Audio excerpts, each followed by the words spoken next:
Hello and welcome, I'm Kira Scribner. I'm really excited for this tag. I love looking back, I love talking about dates, and this is really fun because I found it on Scalladallying Around Books, and I loved her channel and I loved seeing this book tag, and it's a book tag where I'm going to be looking at the books and movies that came out when I was first born and also when I turned 18 and just kind of looking at some things. It's going to be quick, hopefully, although I tend to talk a lot, so we'll see what actually happens, but I'm really excited to actually look into this and kind of discuss it. So, okay, so our first question is to read books that came out the year you were born. Which ones have you read? Which ones you haven't? I've read a fair amount. I have read Tuesdays with Morrie, which might be the most famous one. I wasn't a huge fan. I thought that it was like trying to be all like real deep, but it actually wasn't that deep and could have gone a lot deeper. But we have Enchanted, which I absolutely loved. I wish I'd grown up with this. I grew up with the movie, but I did not grow up with the book, and the book was really lovely. The one that I've actually been really interested in reading that I haven't yet is The Gods of Small Things. I know it's about like love and madness and culture dynamics and family dynamics, and those things are all my favorites, so I have it on my shelf. You to pick your favorite of this year, and this would be The Long Halloween. Year 2 into his kind of year of being Batman, he hasn't really had all these superheroes and stuff like that. He instead has, you know, kind of crime bosses and things like that. So he has these people who are killing off crime bosses and he doesn't really know why.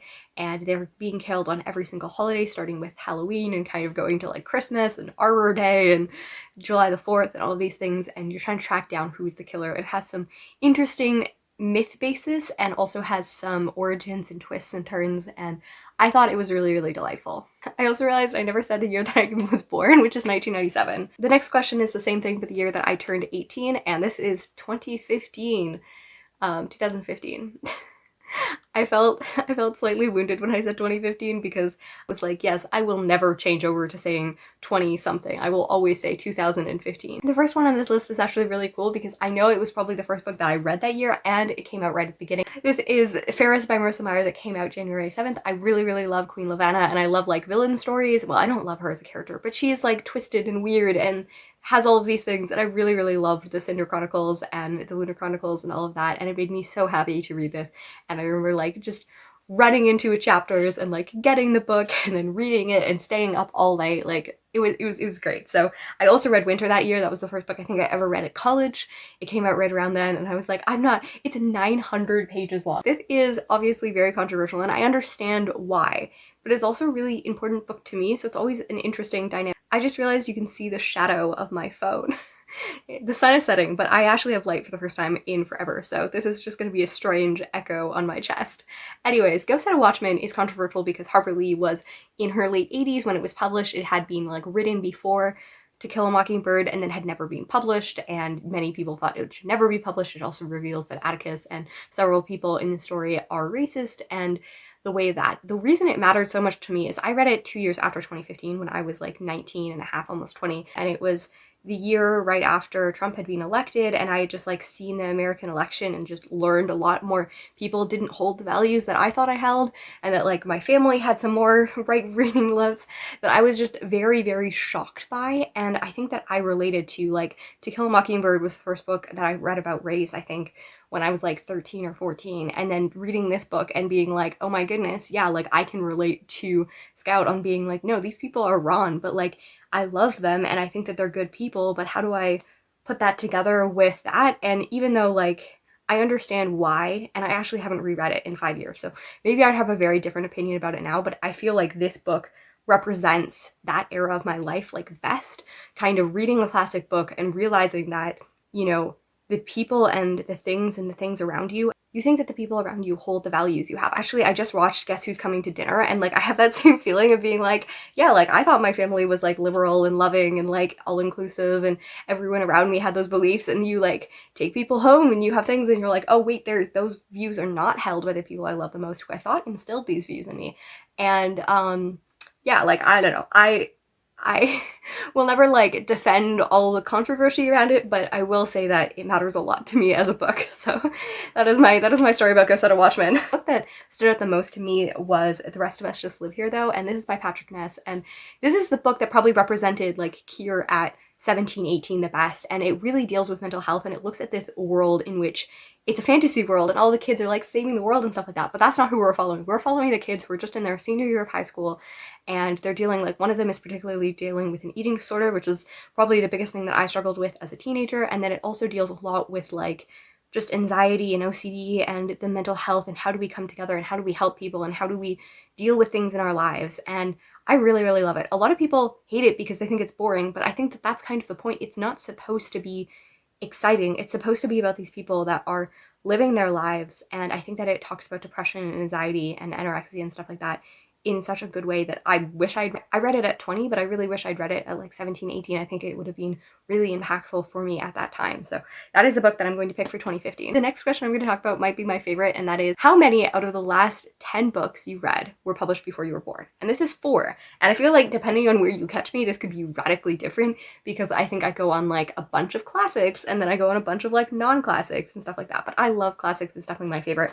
And 4 out of the 10. So the first one is The Warden by Anthony Trolp. I really, really love this. And the Barchester Towers are the sequel book that I read back to back, and I quite enjoyed them. I did not enjoy the second one, even though it's more popular, but I really enjoyed the intimacy and the kind of conversations about, this is just really bad lighting. Okay, I'm gonna like step over here. And it just really talks about church politics and about the politics of like wealth and inequality and how do we take care of people, and I really, really enjoyed it. And it's also just like really, really funny and brilliant. We also have The Cage by Martin Vaughn James. He's a UK guy who lived in Canada for like 10 years and then moved to France, so he's kind of considered Canadian, and this is considered like the very first graphic novel of all time, which is very interesting. It's very, very interesting. It's also very not my type of story. It's just like, you know, it's the idea that he had, and I liked the introduction because it was very interesting. I didn't love the book very much because it just got dry and kind of pretentious after a while. And he's kind of looking at a world without humans and trying to take the character out of it. So we're looking at these places that are very human, and we're like, he's narrating it as if it's like a nature document, which is very interesting. It's just boring after a while. If it had been like 100 pages or like 50 pages, I think it would be brilliant. It was like 300 pages. It was long, very long and very dull, and like the words just became increasingly more pretentious. And the last one on here is a book that I think is going to be an absolute favorite, and it is Today a Woman Went Mad in the Supermarket. This was short stories that were written in the 1960s, 70s, and 80s, and then was published, I guess, this year, but like they'd been published in magazines before, and I really, really enjoyed this. I love the intersection of feminism and like the mid-century world. I love the ways that it comes together. Like, this is like come to the dark side vibes. But I think I've talked about this book a lot. I think it's really brilliant. You know, if you enjoy feminism with kind of the uneasiness of society underneath, I think you'll really enjoy it. The next one is very hard because it is movies that came out in the year you were born, and I must admit I'm not a huge 90s thing. I don't know, I grew up with some like 80s and 70s shows and enjoyed that. Actually, Boy Meet World I think ended in 1997, so that's probably the closest to a favorite I have. Because like I wrote Selena, watched this sometime in my teenage years at my grandparents, and I really liked it. I don't remember it very much. I never watched Titanic. Also at my grandparents, they were the only people in my family that had cable TV, so when we visited them for like a week, we would watch some things. But like the one moment where she's about to be naked is the one moment my mother walked in and was like, "What are you watching?" And we're like, "Nothing!" And that is as closest that I've gotten to watching Titanic in my life. And then in brackets, I have Hercules and Anastasia. Both of these, I think I watched Hercules as a late teen, and I watched Anastasia I think once or twice as a kid, and I remember liking the songs, but I don't particularly have like a strong affinity for them, and I haven't watched them over and over again. Although I absolutely love Anastasia the musical, that soundtrack is wonderful. But if I'm cheating a little bit, I did want to kind of mention honorable mentions because these both came out in 1998 and they were favorites of my childhood and are favorites now, and that would be The Prince of Egypt and Mulan. Both of them came out in 1998 and I was like less than a year-ish, and their soundtracks are amazing.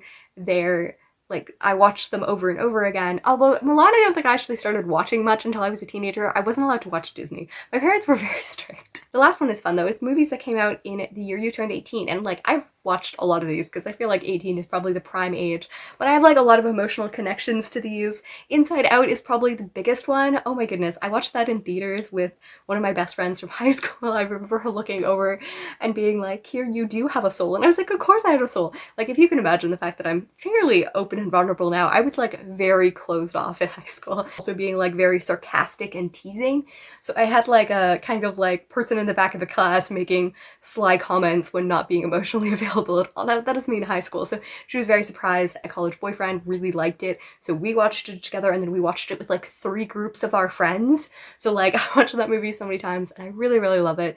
And I think it's great. The other one that I have an emotional connection with because of my high school friends is Papertowns. It was the last movie we watched together like in the summer after high school, and it's John Green, who has become, you know, a lot more important to me in later. I've never rewatched the movie and I've never read the book, partly because of that feeling. First time I was driving all my friends in a standard car, it was like pouring rain, so we had to like book it back to the car. We were laughing and joking, and it was like about ending high school, and we had just ended high school. It was just a perfect movie for that mode, and it was the last time that all my high school friends were together, which was just really, really special. I still see most of them, but like, you know, not in big groups together. So it's just really important to me, that moment, and the last time we were like truly kids before we went to college and had all the crap that college happened. I'm just gonna like, I think you're only supposed to share like one, and I'm just sharing a million. Ant-Man is a great movie. It's one of my favorite Marvel movies, which is controversial, I know, but I watched it with my brother that year and I really enjoyed it. Mockingjay 2, another time when it was like terrible weather. It was the first movie I think I watched at college with like going out to a theater. I love the Hunger Games. I'd grown up with them,